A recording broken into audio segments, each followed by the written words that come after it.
It's all true, this I know, for CNN tells me so. These are the remains of 3 carbonized Iraqi soldiers. The firebomb intensity on the Mile of Death in the 1991 Persian Gulf War was almost the same temperature as a nuclear explosion. That's all that's left of 3 human beings. And the arm in the air is because the guy's arm was in the air when the flash hit him. War is not acceptable. At all. No is no. No war. No. No. None. None. Yes for peace. Strangely enough, I've never marched in a peace march before. All of my work has been behind the scenes, but this time I'm stepping out and saying no, absolutely not.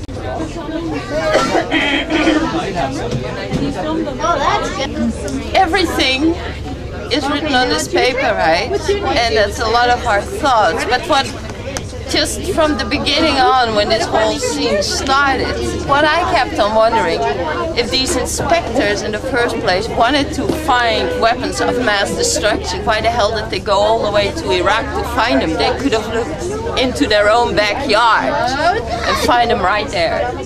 Hello, people of the world. When I was a little girl, my mother used to fearmonger me with a communist, and on Richmond Avenue in Victoria, she told me they would come in and ask me if I believed in God, and then they would shoot me down in my own home when I was a little girl. So I talked to my mom, she's 82 years old now, about Iraq, and she said, well, you know, Mary Lou, they've got germ warfare and they're going to do all kinds of things to us. And it was just exactly the same thing that she's been dealing with all her life, and that is fear-mongering, and we have to stop fear-mongering. If it wasn't the communists, now it's the Iraqi, and there will always be a scapegoat for these people. It has to stop. Hey, we're on our way to a peace rally, Campbell River.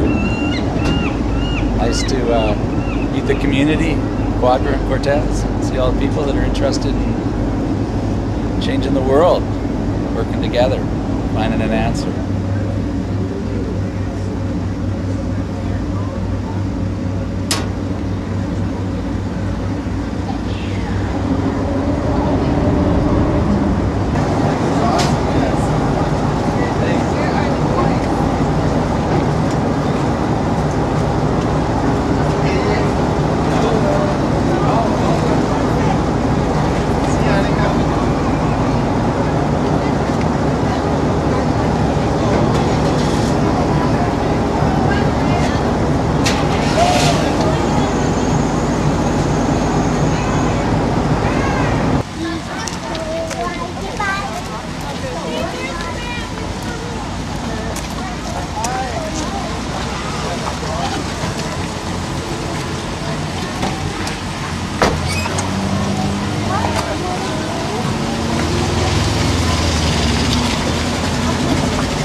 Got room for one more? Of course we do. Of course we do.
5% of the civilians and 5% of the casualties in World War I were civilians. 50% of World War II were civilians. 90% of Vietnam were civilians. So we're getting to the point now where obviously New York, Afghanistan, Iraq, we're all targeted. Weapons of mass destruction or not, we're all targeted. And our goal in Canada today is 100,000 people. 72% of Canadians are opposed to the war. It's a silent majority. Bush has been putting a lot of pressure on the Canadian government, so this is an attempt for the silent majority to put their feet and their voice where their opinions are. So I think it's a good day, and there is a slim possibility, I don't want to get overly optimistic because I'm 59 years old, but that we could keep Canada out of this.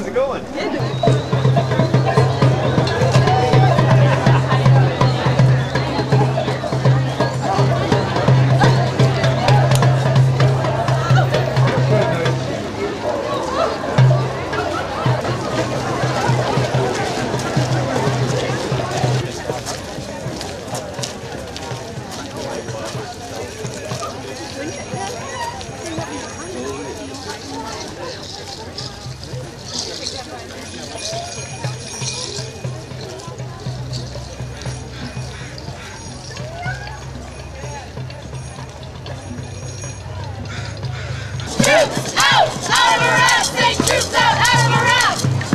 Troops out! Out of Iraq! Say troops out! Out of Iraq! Troops out! Out of Iraq! Say troops out! Out of Iraq! Troops out! Out of Iraq! Say troops out! Out of Iraq! Troops out! Out of Iraq! Say troops out! Out of Iraq! Troops out! Out of Iraq! Say troops out! Out of Iraq!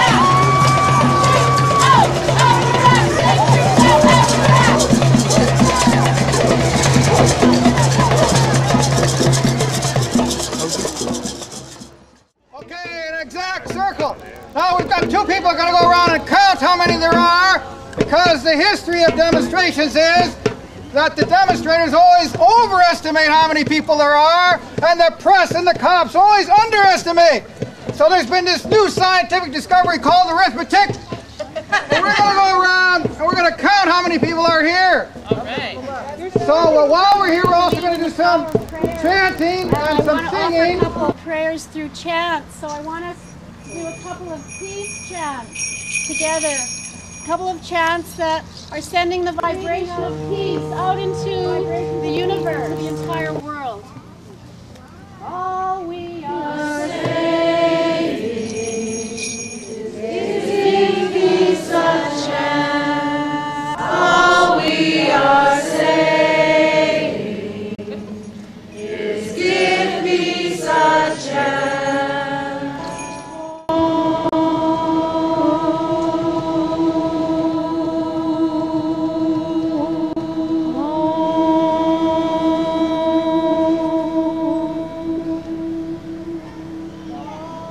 Peace, peace, peace, peace. War has come, but war must cease. We shall learn to live together. Peace, peace, peace. We are alive as the earth is alive, and we have the power to live out our wisdom. Nandahaya Puravehi Shisha Sansara Harine Bhakta Karita Ehaya Namaste Chitsat Atmane Ahum Mahasi Ahaya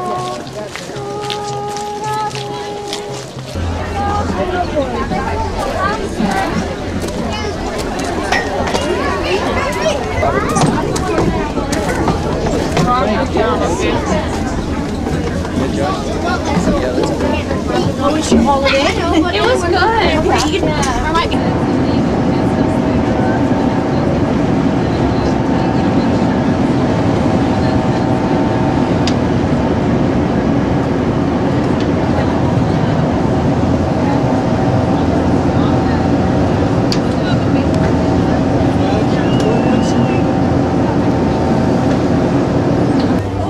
Okay.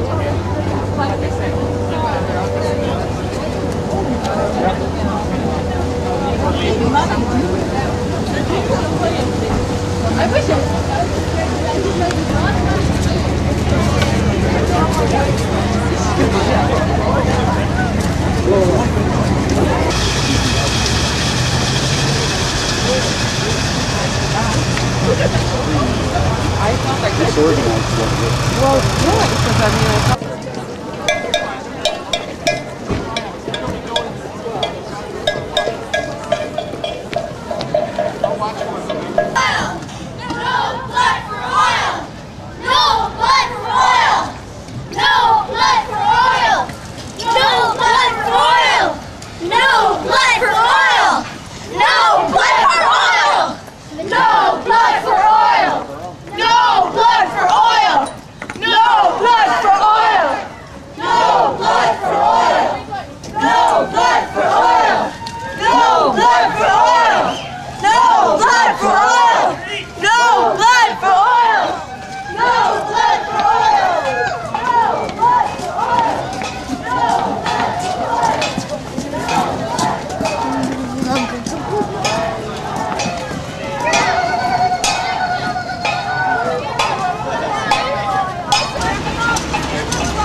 Okay, hi everybody, this is wonderful.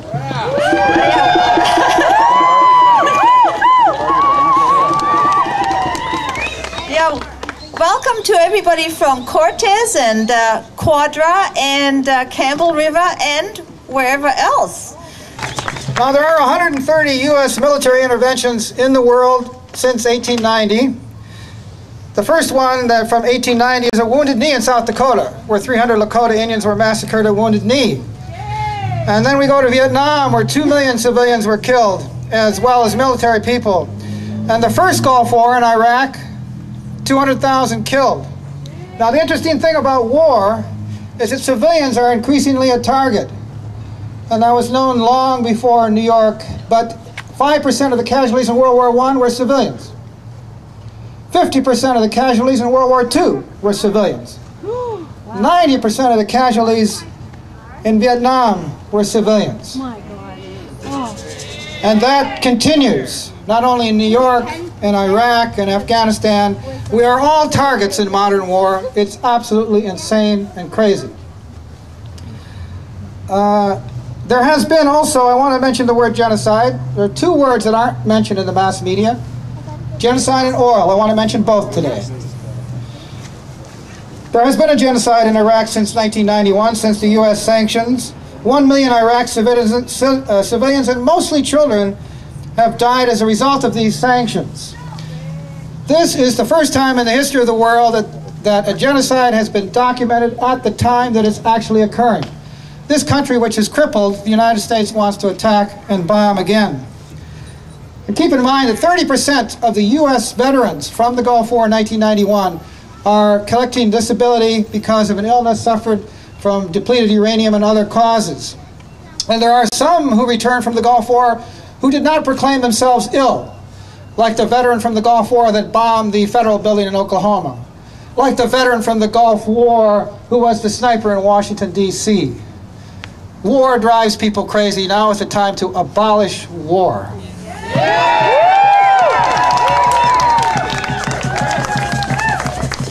Just a little quote from the American media, not to be biased here.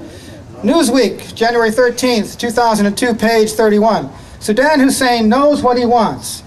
Domination of the Arab world with all its oil. What a joke. Could it be possible that the United States might be interested in the domination of the Arab world and all its oil? Yes. After all, Iraq has 112 billion barrels of crude oil. They don't need any more oil. The United States only has 22 billion barrels of oil. They need oil. So I think the U.S. media has got a little bit mixed up. A leak to the New York Times, published in the Guardian Weekly. This is a British paper. Let me quote just one sentence from that. Quote, this is a leak to the New York Times, published in the front page of the Guardian Weekly.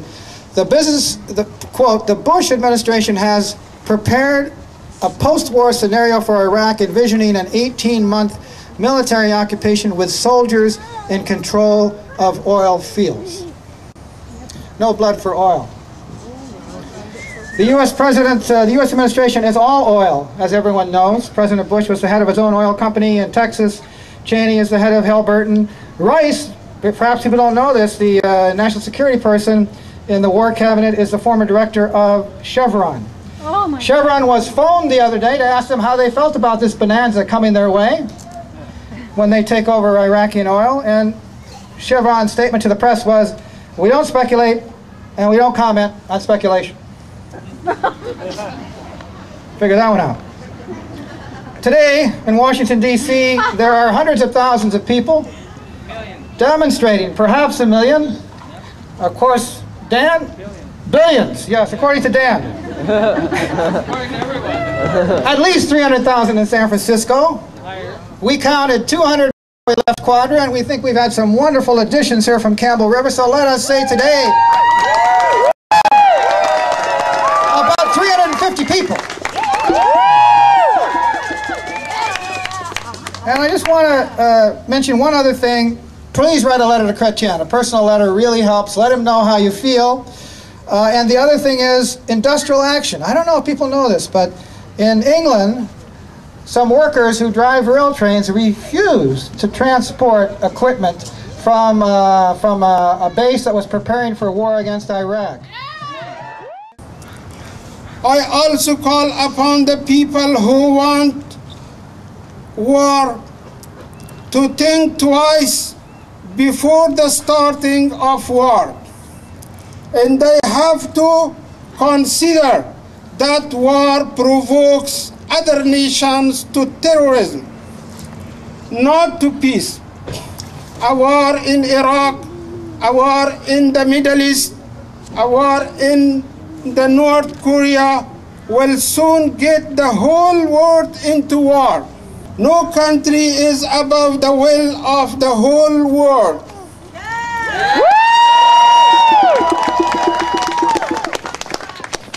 And the whole world does not want war. The world wants peace. Some countries want to go to war. We must demand that the country we live in today, Canada, does not take part in this or any war. Right now, the U.S. military spends over $1/2 trillion US. That's over $500 billion US a year on weapons. The Canadians can get out of NORAD, N-O-R-A-D, which the U.S. uses to spy on Russia. Canadians stop making CANDU, or CANDU, nuclear reactors, which are little more than nuclear bomb material factories. Canadians can stop uranium mining for nuclear power plants. I would just like to say to our government that killing, even under the act of war, is nothing but a senseless act of murder.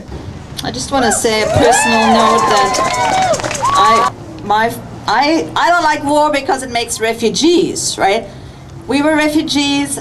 My parents lost their country, and it hurts. It doesn't go away, and it lasts a lifetime. So I'm against war. There's lots of reasons, but it makes refugees. I don't want Canada to help to make any more refugees. I have a word to Mr. Chrétien, like an encouraging word. Mr. Chrétien, think of what a great legacy you could leave if you would summon up your moral courage and say no to George W. Yes.